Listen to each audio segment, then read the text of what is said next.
Now, the table is always hot with current events and social issues, but sometimes the heat can get a little intense.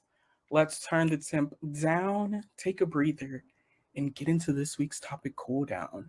So, Andre, I wanted to ask you, do you think that childless people should be obligated to accommodate their coworkers who are parents, such as moving or giving up your already scheduled vacation time? No, I didn't have a child, and I don't ever want children for that reason alone. When you have kids, you have to sacrifice to provide for them, and the thing you sacrifice the most is your time. It's unfortunate that, the time that you wanted is the same time that I had already scheduled my vacation for, but oh well, I'll see when I get back in 2 weeks. I do hope that you get another chance in the future and are able to put in that vacation request in a timely manner. But those are your kids, not mine. Wish you the best, babe. Daquon, your thoughts? Couldn't agree more. Like I saw this on social media creating this Discord about somebody who literally put in their vacation time well ahead of time, and then somebody comes in afterwards and being like, "Well, I want to take my kids to Disney that day, so can you move your time?" And it's like, "Excuse you? Who are you?" Because what I know is my world does not revolve around your kids. Your world may, but not my world. And there is something called, academic calendars that come out well in advance of when you need to schedule your vacation time. So you may have that going on, but that is not an emergency on my part. That is your poor planning. So sorry, not sorry. So many children grow up never knowing the full scope of what their culture has contributed to society and history. So it's time for a change. Let's take a pause, rewind, and remind the world just how we did that. In an article on biography.com written by Meredith Worthen, we learn about Alice Augusta Ball, born on July 24th, 1892, in Seattle, Washington. After earning undergraduate degrees in pharmaceutical chemistry and pharmacy from the University of Washington, Alice Ball transferred to the College of Hawaii and became the very first African American and the very first woman to graduate with a MS degree in chemistry in 1915. She was offered a teaching and research position there and became the institution's very first woman chemistry instructor, and she was only 23 years old. As a laboratory researcher, Ball worked extensively to develop a successful treatment for those suffering from Hansen's disease or leprosy.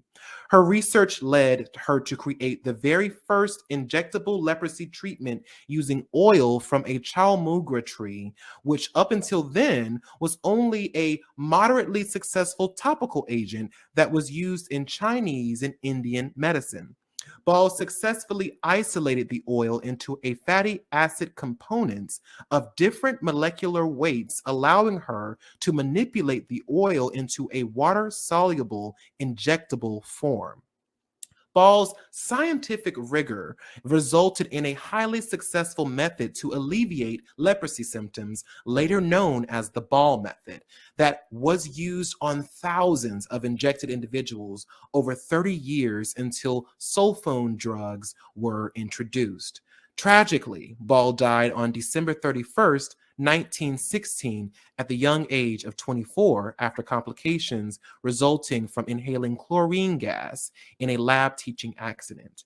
In 2000, the University of Hawaii Manoa placed a bronze plaque in front of the Chomungra tree on campus to honor Ball's life and her important discovery.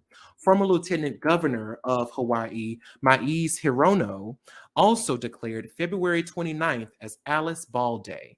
And in 2007, the University of Hawaii posthumously awarded her with the Regent's Medal of Distinction. A black woman in STEM. Black women in STEM! Period. We love to see it. In an article from blackpast.org, we learned that Emory Barnes was a social worker, politician, and outstanding athlete. During his high school years in Oregon, he excelled in high jump, track, and field. He was an alternate high jumper for the 1952 U.S. Olympic track and field team, and he also played football at the University of Oregon, where he earned a Bachelor of Science degree. In 1954, he was drafted by the National Football League to play for the Green Bay Packers. After a relatively short NFL career, he moved to the Canadian Football League and the British Columbia Lions in 1957.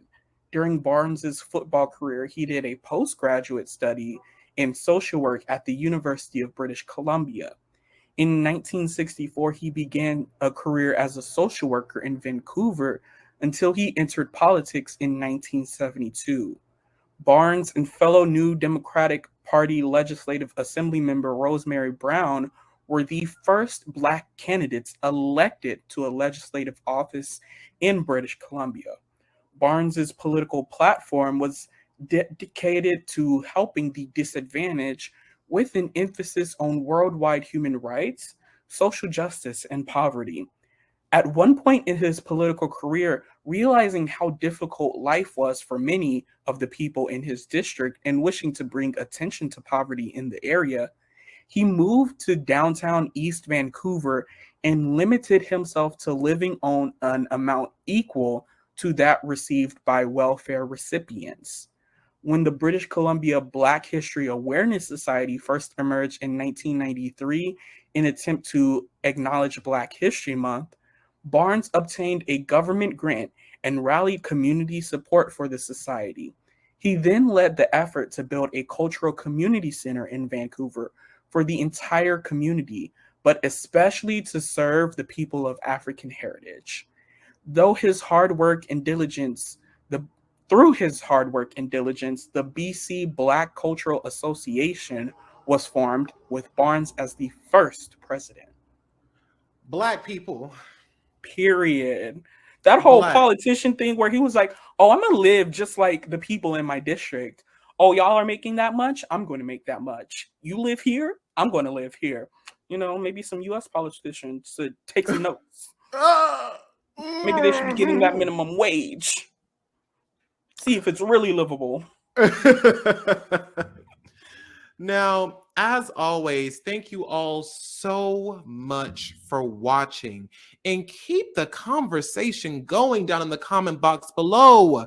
Don't forget to give this video a thumbs up, and if you are listening to us on our podcast, please rate and review on whatever platform you are using. You can also follow our podcast on Instagram and TikTok at the Melanin Margin for updates of new content.